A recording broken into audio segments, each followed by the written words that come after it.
مصنوي طول د تفکر دویمه ټوکړه آواز او کلام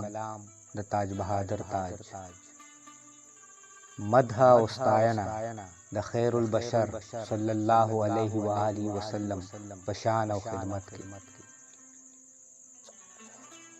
چې ستایلې پتها یاسین احد دی مرتبه لري بلند محمد دی چې ستایلې پتها یاسین احد دی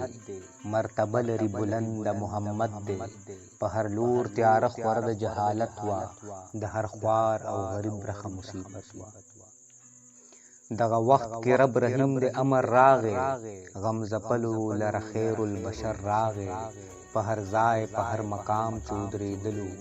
د حق آواز د خولې نه یې وتلو هر کافر او هر منکر ورته حیران و رب ورکړی داسې شان داسې بیان و د دړوان دی که موجود و حق موجود و هر باطل د دړوان دی نیست نابود د رحمت او د شفقت ښکلی پیکر و دی په واړه انسانانو کې بهتر و په قرآن کې یو لفظ په دې ګواه دی چې رښتونه پیغمبر دا د الله دی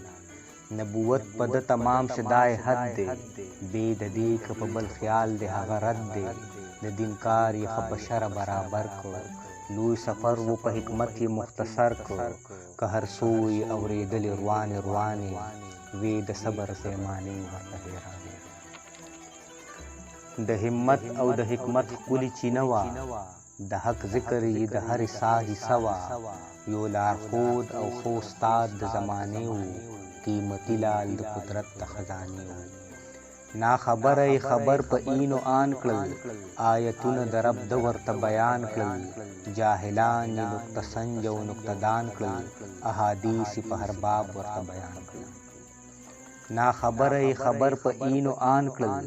آیتونه د رب د ورته بیان کړل جاهلان یې نقطه سنج او نقطه دان کړل احادیث په هر باب ورته بیان کړل په مزاج کې غلبه استغنا وا که د علم د حکمت پر انتها وا رحم و ظاهر او په باطن کې دای کار وسوی روح لره پتن کې په هر دم او هر ساعت کې عبادت وو ژوند یې ټول د رب له حکمه عبارت وو حوصله کې یو لوی غر و بې مثاله څوک یې نه و بې د رب ذوالجلاله چې حرا کې پیغام راغی له احده چې خپل کام ورته نږدې شه محمده دغه وخت دغه ساعت عجب ساعت و هر ساعت هره ګړۍ لکه قیامت خو د دین په کار ښکاره د ده محنت و په هر حال یې په خپل کار استقامت و د تعلیم د سړیتوب جهان ته ورکړو هم یې خاص او هم یې عام انسان ته ورکړو ښه په قول او فعل دواړو برابر و هم په عهد هم په عدل یې نظر و هر عمل یې که اعلی او که ادنا و هر طالب لره د لارې رهنما و مشرکین یې په معنه د عهد پوه کړل دا ناپوهه یې په ښه او په بد پوه کړل د ژوند لار او طریقه یې ورته ساز کړه د اخلاص ښکلې نغمه یې ورته ساز کړه غم ځپلي رحمت نه مستفید شول چې د ده په څنګ کې کېناستل په عید شول د رب در کې که منظور د محمد دی کائنات چې پې پر نور د محمد دی چې په دواړو جهانونو کې مقبول دی هم کل واړه انبیاو ته قبول دی رب په واړه مخلوقاتو کې ممتاز کړو د معراج په راز نیاز یې سرفراز کړو فنا کړی خپل رب ورته هستي وه د انسان په فکر غم یې زندګي وه کل عالم لره رحمت جهان کې دا دی چې په لار د شریعت د مصطفی دی هر هغه چې بله لار لري ګمراه دی محمد پس وردرومئ چې پراه دی په دنیا کې د کامل بشر صورت دی سرفراز پر رسالت او نبوت دی بل به نشي د نه پس ته اخیري دی د اول نه تر اخره تکمیلي دی